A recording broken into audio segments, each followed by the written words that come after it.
Talaja BAPS Shri Swaminarayan મંદિર તળાજા ખાતે તારીખ 30 જૂનથી 4 જુલાઈ 2026 દરમિયાન યોજાયેલા સંકીર્તન સંત પારાયણ શ્રી હરિલીલામૃતનો ભવ્ય અને ભાવભર્યો સમાપન થયો હતો।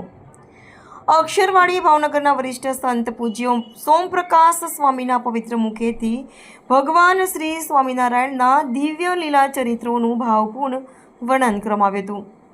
પારાયણ દરમિયાન હરિભક્તોને ભક્તિ ભાવ, સેવા, સદાચાર અને આધ્યાત્મિક જીવન જીવવાનો મૂલ્ય સંદેશ આપવામાં આવ્યો હતો। દરરોજ રાત્રે યોજાતી આ પારાયણ કથામાં તળાજા શહેર ઉપરાંત આસપાસના ગામોના મોટી સંખ્યામાં હરિભક્તોએ ઉત્સાહભેર હાજરી આપી હતી। સમગ્ર મંદિર પરિસર ભજન કીર્તન, ધૂન અને સત્સંગના પવિત્ર માહોલથી ગુંજી ઉઠ્યું હતું, જેના કારણે શક્તિમય અને શાંતિમય વાતાવરણ સર્જાયું હતું। કાર્યક્રમ દરમિયાન પૂજ્ય ભક્તિચિંતન સ્વામી, પૂજ્ય ઉત્તમ નિકેતન સ્વામી તેમજ તળાજા સત્સંગ મંડળના સેવાભાવી હરિભક્તોએ સુંદર આયોજન અને નિસ્વાર્થ સેવા આપી હતી। સમગ્ર પારાયણ પ્રગટ બ્રહ્મ સ્વરૂપ મંત સ્વામી મહારાજની પાવન પ્રેરણાથી યોજાયું હતું।